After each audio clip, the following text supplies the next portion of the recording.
agora eu converso com o presidente do Progressistas, aqui no estado de Goiás, e também pré-candidato ao Senado, Alexandre Baldi.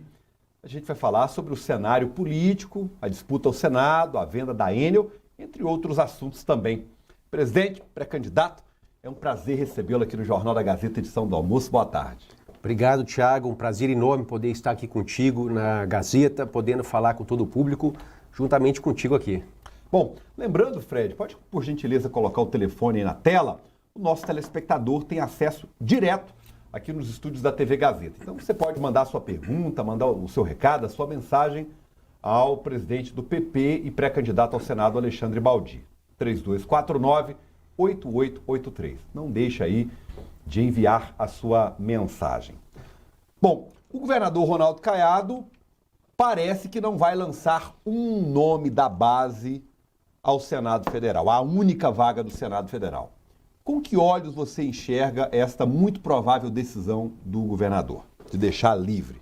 Bem, Thiago, primeiramente, caso o governador decida por ter os candidatos independentes, que foi assim o nosso diálogo e conversa com ele com objetividade, eu acredito que é para o eleitor interessante, porque é democrático. Você vai ter dentro da base do governo 3 ou 4 candidatos, quando assim nas convenções forem oficializadas, e obviamente que cada um dos pré-candidatos a governador, assim como tem já um colocado, terão seus também candidatos a senadores. Portanto, eu não vejo diferença entre você ter um candidato oficial ou você ter 3 ou 4 candidatos que são independentes do ponto de vista da coligação para o Senado. Importante nós ressaltarmos, porque o telespectador fica ainda muito indeciso quanto e como funciona. Mas é claro, há coligação para governador do estado e não há coligação para senador. Portanto, são candidaturas independentes e não avulsas que se formam em torno da candidatura exclusiva ao Senado Federal, do ponto de vista jurídico eleitoral. Por isso que, para nós, essa avaliação cada um faz a sua musculatura política e vai atrás dos seus objetivos. Presidente, o senhor não acredita que essa fragmentação em pré-candidatos governistas não vai automaticamente facilitar a vida do provável candidato Marconi Perillo, que de repente sai até sozinho como candidato na oposição? Bem, olha, qual é a diferença que hoje teria se o governador lançasse o candidato Lissauer Vieira como seu candidato oficial, como apresentou em a pré-candidatura há poucos dias, e eu fosse então candidato ao lado do Gustavo Mendanha?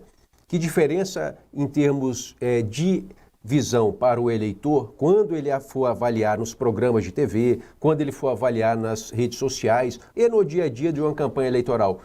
No meu ponto de vista, nenhuma. Agora, é claro que essas circunstâncias se darão até as convenções partidárias, que vai muito do candidato a governador sobre que caminho ele vai desencadear nesse sentido. O seu partido tem mais de 30 prefeitos em Goiás, incluindo uma prefeitura importante como a de Anápolis. Bela Vista. Aqui na região metropolitana, Bela Vista de Goiás, a minha cidade, inclusive. O senhor está alinhado com todos esses prefeitos no seu projeto do Senado? Está todo mundo abraçado, todo mundo trabalhando? Ou ainda há arestas a serem acertadas com os prefeitos do seu partido? Bem, Thiago, eu respeitosamente convidei os prefeitos a visitarem o nosso presidente nacional, o ministro Ciro Nogueira, que preside nacionalmente o nosso partido, para que nós pudéssemos então apresentar a cada um dos prefeitos e prefeitas a nossa pré-candidatura ao Senado.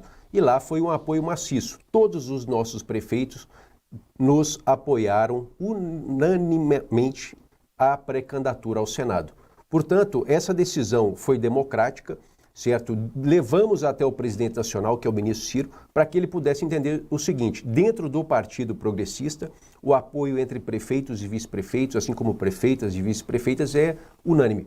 Portanto, agora nós temos apoios também de prefeitos que estão em outros partidos, como Valparaíso, que é o prefeito Pablo Mossoró, do MDB, assim como Mineiros, que é o prefeito do MDB, o prefeito Aleomar, que são prefeitos como Adib Elias, em Catalão, que hoje está no Podemos, o Dione da Famóveis, de Itumbiara, que é do próprio União Brasil, são apoios suprapartidários. E dessa forma, nós temos essas arestas todas aparadas para que a gente possa buscar construir essa relação política com outros partidos que são muito importantes.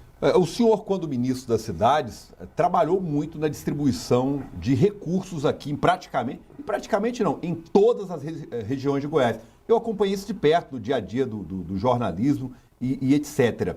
Você conseguiu amarrar muitos apoios daquela época e dos recursos que o senhor trouxe aqui para Goiás e para todos os cantos do estado?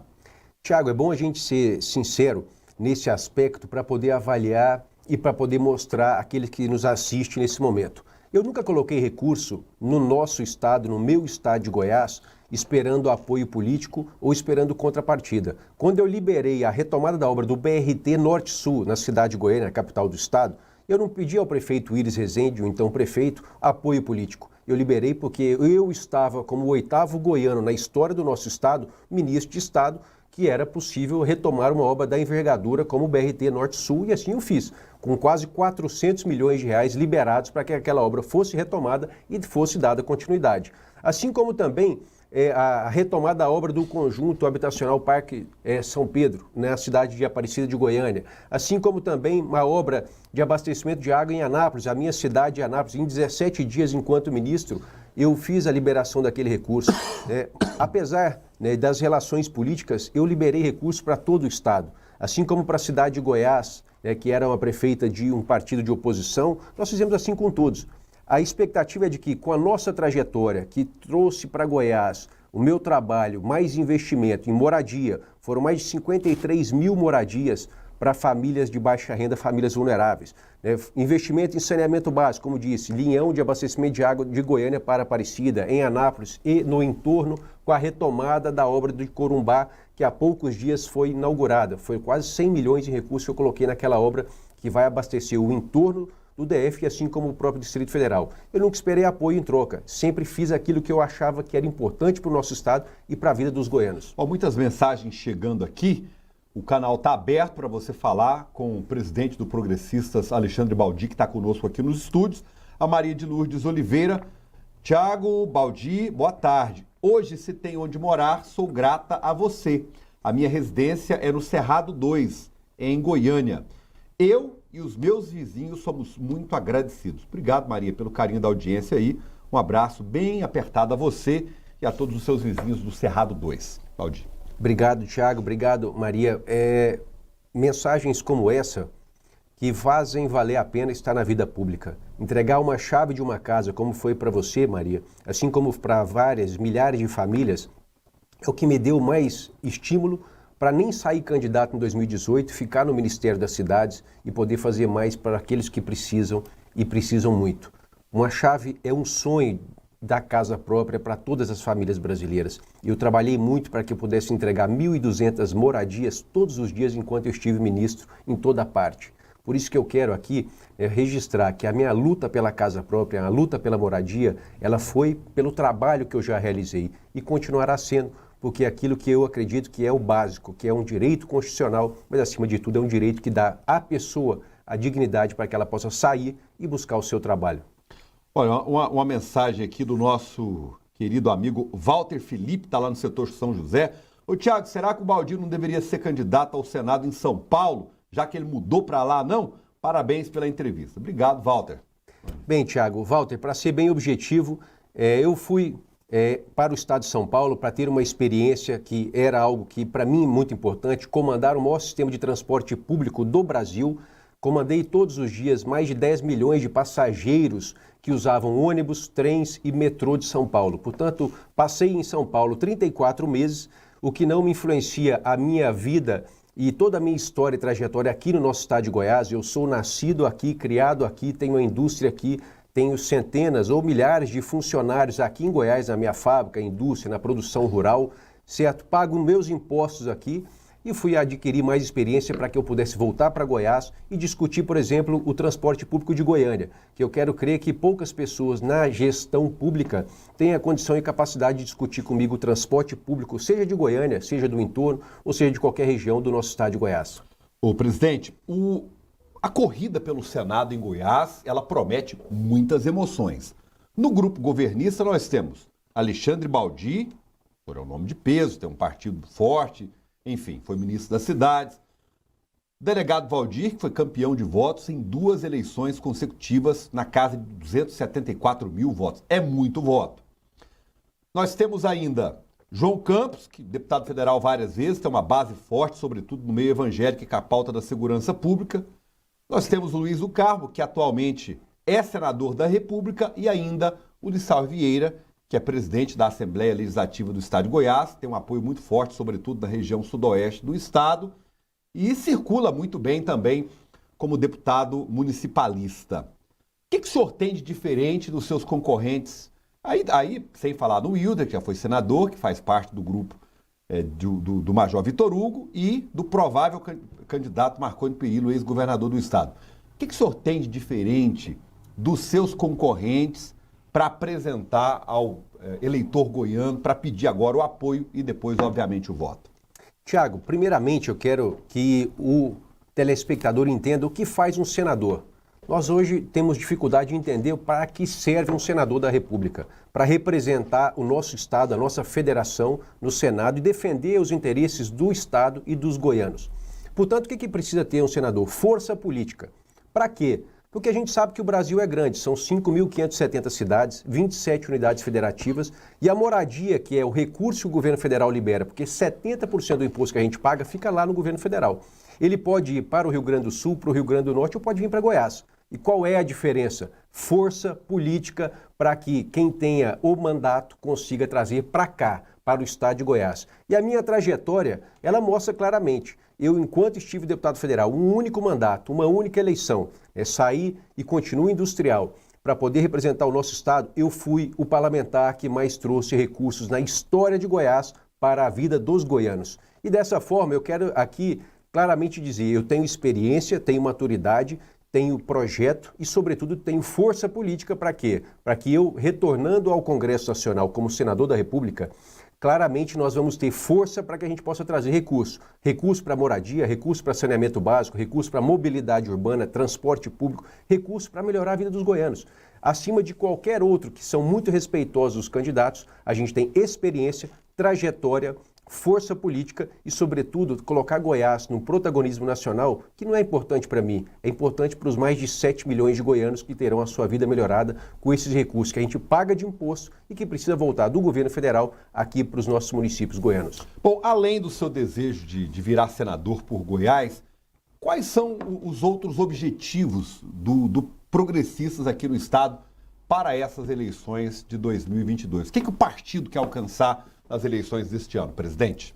Tiago, o Progressistas, ele vem se fortalecendo bastante.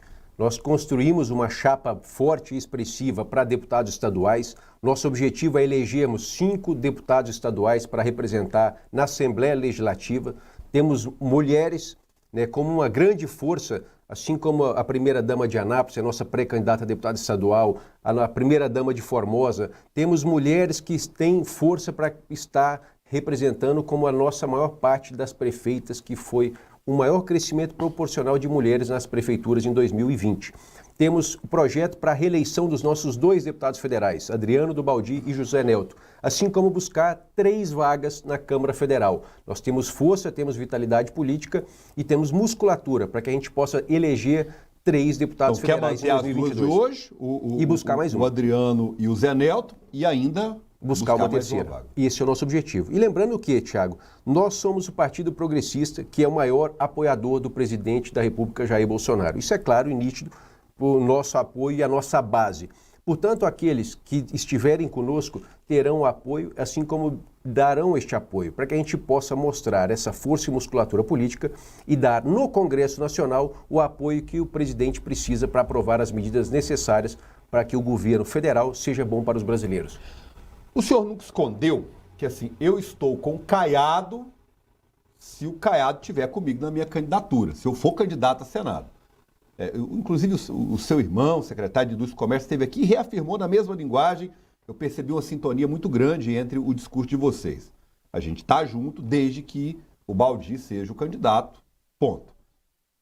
Agora, o governador não vai estar nem contra nem a favor, provavelmente vai deixar solto. Deixando assim, ele vai poder contar com o mesmo empenho de Alexandre Baldi no projeto de reeleição dele ou não?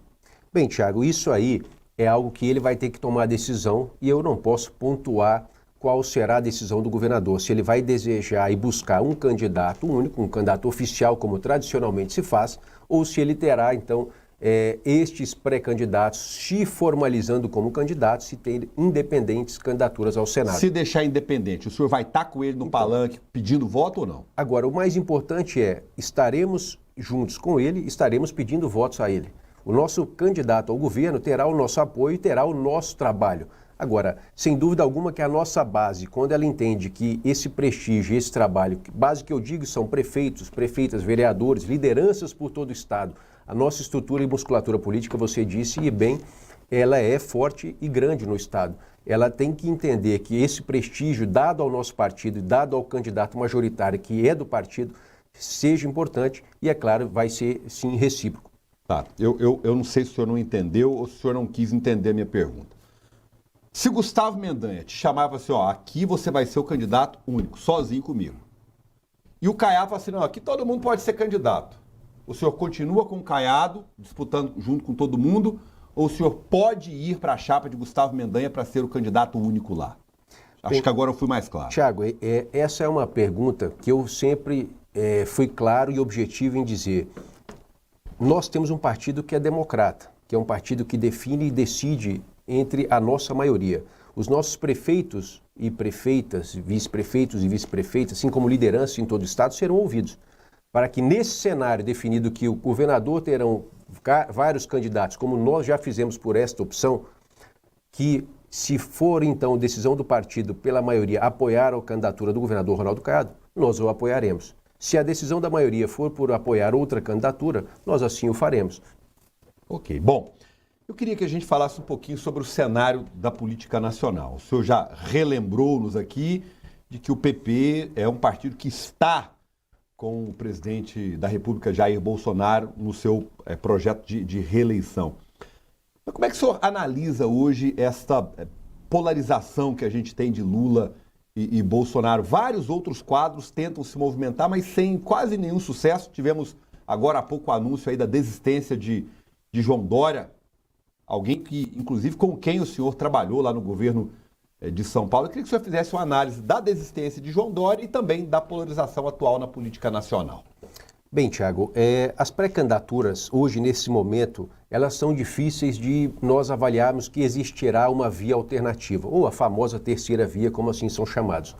O presidente Bolsonaro já é fruto dessa via alternativa, haja vista que ele quebrou a polarização de PT e PSDB em 2018. Portanto, a população brasileira, ela experimenta nesse momento uma via alternativa na gestão do presidente Bolsonaro. E os cientistas políticos mesmo fazem essa avaliação. É difícil 2 eleições nós termos esse experimento de uma via alternativa sendo decidido nas urnas. Portanto, quando a gente avalia a pesquisa hoje, mais de 72% dos pesquisados já têm cristalizado a sua decisão pelo voto. Quer dizer, ou eles são Lula ou eles são Bolsonaro.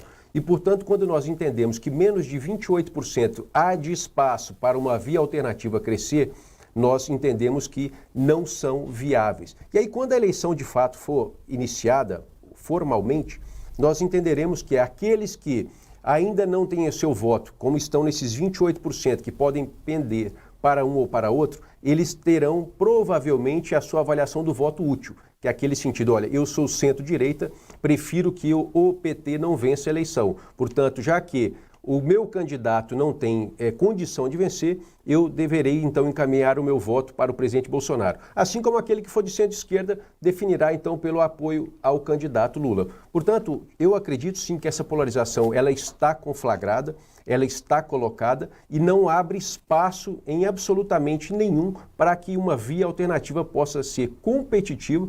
Veja só, a desistência do ex-governador de São Paulo e assim como outros. Não tem espaço para que outra candidatura alternativa possa quebrar essa polarização, onde mais de 70% dos entrevistados já definiram o seu voto e não tem uma segunda opção. Eles são ou Bolsonaro ou Lula. Ok, muitas mensagens chegando aqui, presidente. O Thiago, aqui é o vereador José Orestes de Itumbiara. Manda um abraço para o meu senador Alexandre Baldi. Obrigado, vereador, pela sua audiência aí na cidade de Itumbiara. Aquele abraço. Tiago, estou aqui ligado à sua Carol de Anápolis. Baldi tem meu apoio. Obrigado, Carol. Forte abraço aí. A Larissa Ribeiro, de Rubiataba. Tiago, dá um abraço aí no nosso futuro senador. Obrigado, querida, pela participação. Mais uma mensagem aqui também. Tiago, parabéns pela entrevista. Estou aqui passando para agradecer pelo Baldi ter me ajudado a matar a fome de muitos goianos sem pensar em mérito. Obrigado aí, Ana Paula, também pela participação. Mensagem de tudo quanto é canto do estado chegando aí. Nosso agradecimento à audiência que nos acompanha nesse momento aqui no Jornal da Gazeta, edição do almoço. Como é que o senhor avalia os 3 senadores da República que estão agora lá no Senado? O Vanderlan Cardoso, que vai estar inclusive comigo daqui a pouquinho aqui no jornal, Luiz Carlos do Carmo e o Jorge Cajuru. Bem, primeiro eu quero agradecer, Tiago, as mensagens, o vereador José Orestes, da nossa querida Itumbiara, Carol, Larissa, Ana Paula, enfim, todos que deixaram com carinho e participam do programa neste momento, e reiterar contigo, a política nesse momento, ela vivenciou no mandato desses atuais senadores um grande desafio, que era realmente a polarização quebrada em 2018, como eu disse, PT, PSDB, por uma via alternativa que foi a vitória do presidente Bolsonaro. Portanto, os senadores passam nessa conjectura por um desafio de exercerem os seus mandatos com muitas mudanças, com essa quebra de polarização e, obviamente, quebra de tradicionalismo político.